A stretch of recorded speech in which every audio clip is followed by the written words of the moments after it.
Hello everybody, Little Justin in the corner here, and welcome to another video here at Playing Board Games. We got another deck tech for you, which is, I'm calling Skids O'Toole, Investigating Action Man. Now, I will admit, the title isn't the best compared to some of the other deck titles I got. However, I do think that this deck brings the heat, so why don't we dive in and see what it's all about. Skids O'Toole is leaving his illicit fighting days behind him and is starting his illicit investigating days. With some sleight of hand, Skids will be able to unload a Thieves' Kit, pick it up, and do it again. Grind the investigation phase to dust with all of your investigate actions that you will be taking. If you don't know, this series of investigator guides are not my... The goal is to look at the investigator with a deck that I haven't tried before, and this usually means trying something that is a little bit off class, or alternatively something that is a little bit unconventional for them. I do think that Skids O'Toole got a lot of really good pieces in the Feast of Hemlock Vale to be a great fighter, but alas, that's not what we're focusing on today. We're going to be looking at Skids' ability to investigate using an archetype that I've used a few times with Winifred Habermuck. The cards that you need for this one comes from all these expansions. As always with these things, you can kind of just expect a little bit of everything, just how freeform deck building works. Yeah, that's the reality here. Like, I think the only thing we're missing on this is Dunwich. It requires, all these decks require a lot of stuff. All right, let's see what the deck is at level 0.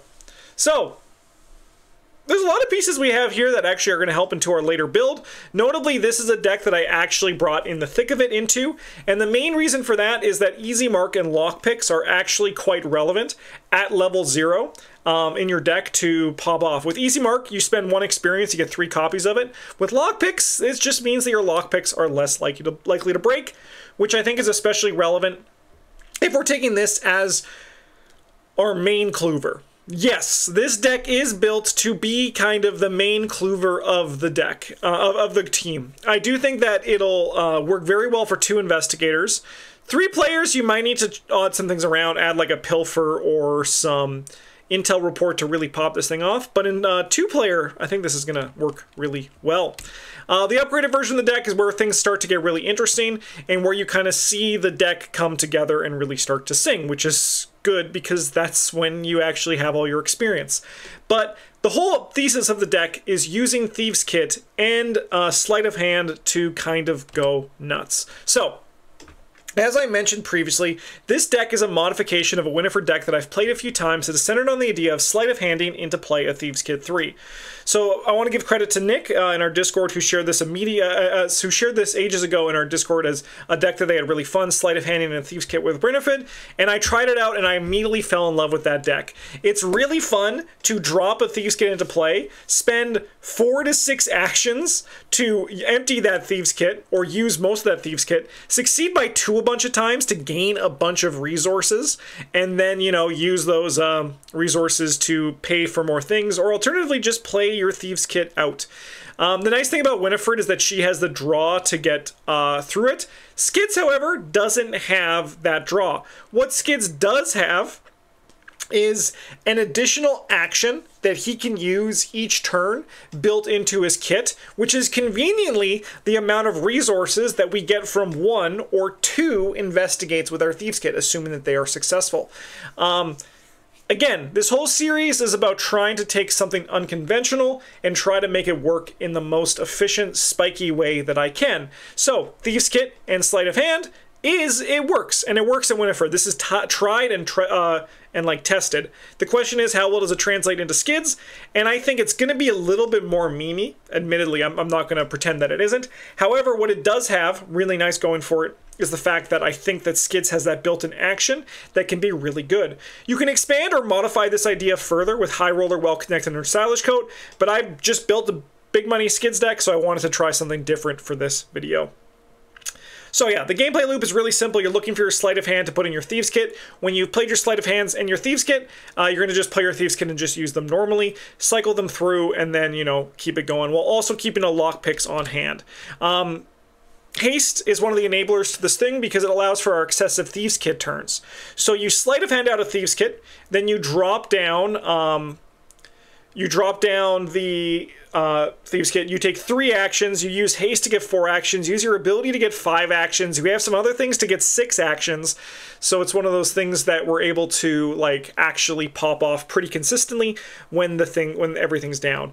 It is a little bit like there's a little bit of a weird push and pull with this one where the higher player counts mean there's more clues on a location, so you're more likely to actually, like, you know, be able to stay on one place. Lower player counts, you will have to move, which is also why I really like Skids' ability, because it can allow you to investigate, use haste to investigate again, maybe investigate one more time, move to a location, and then start picking up some clues on that with your thing that's brought down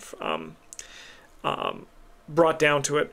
I just ran a 1 of haste because Skids' ability is built into getting into extra actions, but we also have a lucky cigarette case 3 to help us dig it out. Lockpicks ended up in this deck to provide us with more ability to consistently get clues while giving more power to our lucky cigarette case 3. Without anything, we're investigating at 7, which is admittedly not a high number, but as soon as Lola or a reliable enters play, we're up to 9, which is a lot more solid and a lot more secure. That's also why, as I mentioned previously, why the lockpicks are in the deck at level 0 for the level 1, because we want to just make sure that that 7 that we investigate will be fine until we get the pieces we need to start being a bit more consistent with it. Keeping this going, I chose hand-eye coordination for this deck because it's shiny and new, but also because I feel as though it exists as a pretty good alternative for quick thinking in this Skids deck. Let me explain. Quick thinking I think would still do fine in this deck, and I actually could have put it in at level 0, albeit I admittedly did not. However, the reason why I chose this over quick thinking is because the difference between investigating at 6 and a 7 with quick thinking and Thieves Kit is pretty big separation from Winifred and Skids, especially because Winifred is also using quick thinking to draw a card. I think this is worth the change, but however, just as you see, hand-eye coordination is like a great flex spot in this deck to change it to something more suited to your goals, or alternatively, just take that quick thinking, use that quick thinking, and use your experience somewhere else in this deck. The possibilities are endless. You can grab like some honed instincts, more things to get actions, all that kind of stuff can do really nice. These next 3 cards are here to give us a boost to our relevant skills. Lola Santiago is really good. She's very good. However, let me actually read this in order. So these are here to boost our relevant skills for Thieves Kit, or generally investigate more consistently, because we are going to need to do things outside of the order of our kit. It's not always going to sync perfectly, and we might need to take some steps to do things in orders that are otherwise how we would view suboptimal, but are actually still optimal in the grand scheme of things. Use your resources wisely. Save Thieves Kit for the higher shroud locations, and use your Mask or Lola for the lower shroud locations. Buy the clues. Like, don't use your Lola to spend 4 resources to buy a 4 shroud clue. Instead, use your lockpicks or set up your Thieves Kit, or use bonuses based on Fox Mask or the boosts from the other stuff to be able to grab those ones. But use Lola to save on those lower shroud locations, because for 4 resources on a 2 shroud location, you're essentially getting 2 actions. 1 from Skids' ability, and 1 from Lola being able to buy a clue. Lola is our payoff in our deck. It's one of our 2 payoffs in our deck that we are using to spend our Thieves Kit monies on. Because let's just say, for example, on a Thieves Kit turn where you sleight of hand into play, you spend 1, so we're down 1. But let's say you investigate 4 times, you succeed by 2 on 3 of them, and by 1 on 1 of them. So you're actually now up 6 resources. You gained 7 in total, but you did spend 1, so you're up 6. So you're going to be producing a lot of money in this deck, especially when you do that multiple times. When you play another Thieves Kit, or alternatively, when you are just like playing your Thieves Kit normally without a sleight of hand. That money is going to go into your pool, which is really nice. So Lola, breaking and entering, which we're going to get to, and Skids O'Toole are all designed to be the payoff for that money that we are getting. Yeah, I think these cards are pretty straightforward in how they help our game plan, so I'm not going to spend too much more time talking about them. Breaking and entering, as mentioned, this is the one of our resource payoffs because we were built to pass a test by 3 to return breaking and entering to our hand. I think this choice works best at 2-player. It gives the fighter a bit of room to breathe in a situation where 2 enemies are drawn, while also allowing you to advance the game state. Adjust if you find for different player counts, especially if you want to just like spend this experience elsewhere. I think this is something that you can change pretty easily, and the level 0 breaking and entering I think will still do a good job in this deck. How many times do you need to play breaking and entering to win? The answer is probably like 2 to 4. So like you probably are fine with that being a level 0 card in the deck. So just something that considers to come to this card. But again, this is one of our 3 payoffs for how our money is going to be spent. Speaking of money, let's talk about economy. Well, we're going to start with our current advantage economy, even though I know that Easy Mark also gains money. It does gain money, but we're treating it here as some of our card draw. Lucky Cigarette Case works really well with lockpicks. It's, I think, the strongest, it's one of the best cards in the game. Maybe beaten by Scavenging. It's very good. And if you get a lockpicks or your deck is designed to succeed by a certain amount, like even just for example 2 or even 3, the value that Lucky Cigarette Case is going to give you over time is really, really, really good. This is also going to be really easy to trigger with Lola Santiago or Fox Mask. Like for example with our let's say we have a Lola and a Fox Mask in play. We use our Thieves Kit. We're at 6 with Lola. We go to 8 on a 2-shot location. We succeed by 4. We get to look at the top 4. You also get 2 resources on top. That's a lot of just stacked value on value on value, which is going to be really nice for, you know, putting things together to find victory. Again, Easy Mark was included in our level 0 deck because it works really well within the thick of it. 1 XP for 3 cards when the cards are really good is nice. Don't be afraid to play them on their own. However, as soon as you get Lucky Cigarette Case 3, you can easily search them out, find them, and batch play them all at once, which is really, really cool. I'm going to take some water before we get to these next ones. Ah, tasty. You should hydrate too if you're watching this video. If it's been a while, you should hydrate. The second of our economy cards are what I consider to be our resource economy. Well, Thieves Kit 3 is going to be producing resources.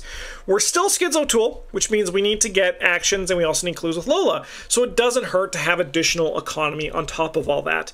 So this is really nice, especially when they have relevant symbols or can be committed to gain us more money. So they're both like, have a use for them in no matter the state the game is in. Faustian Bargain is powerful, strong, sexy, sleek, super cool. The card practically speaks for itself at this point. 5 resources for 0 cost is really great. Likewise, watch this as great active economy. Use it with Thieves Kit and laugh your way to the bank.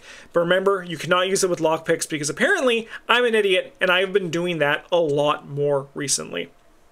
I love watch this in any deck where you're using Thieves Kit because it's just money on money.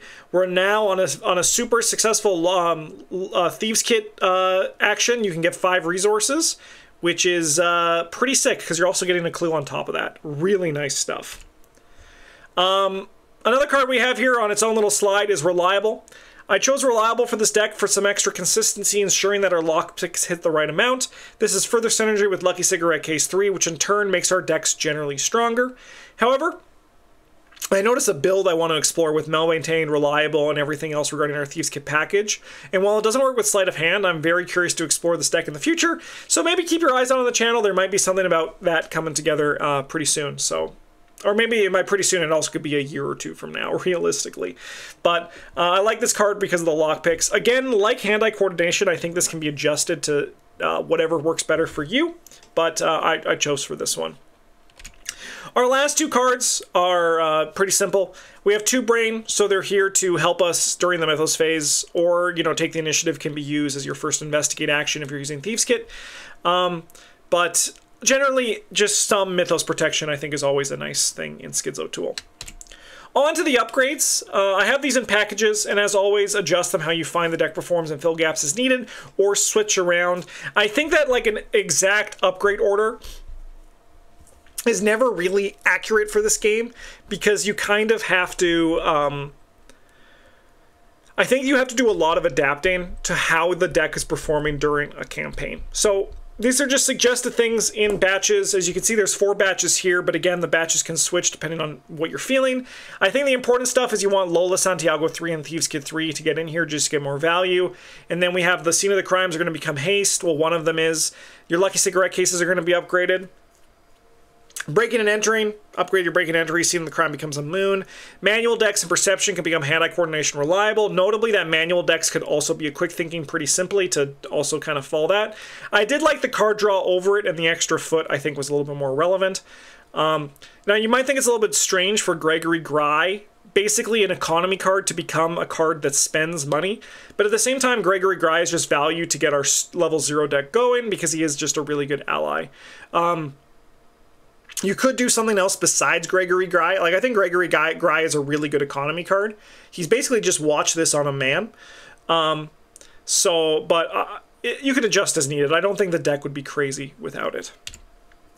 Here's the deck list one more time. Notably as well, as I said, this deck works very well with Winifred Habermuck, and it's pretty easy to adapt that. You could just change those blue cards for something else, like those Hand-Eye Coordinations experience could be spent on Savant, right? You can grab a bit more skills to adjust for it. The one thing I do like about this version of the deck compared to the Winifred Habermuck deck is that this deck has to rely less on committing cards, and we're actually looking at playing our cards, which I think is kind of a nice change of pace for it. Albeit, this archetype is really cool, and you should definitely try it out if you have any interest in it, whether it be Skids, Winifred, or like, I mean, anyone, like even like Safina, you could probably pop off with it. Thieves Kid 3 and Sleight of Hand is a really cool combo, and you should definitely do it at home. Next up, we got Agnes Baker and then Wendy Adams to finish out the core set investigators, and then we will be moving on to Dunwich, which I actually have no idea of how to build a clever deck for some of these investigators, because I've built so many decks for them, and I don't really know how to approach it, but we'll get there. We'll figure it out, starting with Zoe Samaras after we're done Wendy Adams. So Agnes Baker should be in a few weeks, Wendy Adams after that, and we're going to keep this going. Huge thank you to all of our patrons for supporting the channel, and for all of you on YouTube who are watching this video. I appreciate your support on this series. If you do want to see me keep it going after Dunwich, be sure to leave comments to let me know. Thanks for watching, everybody. Have a good one, and as always, a GG's.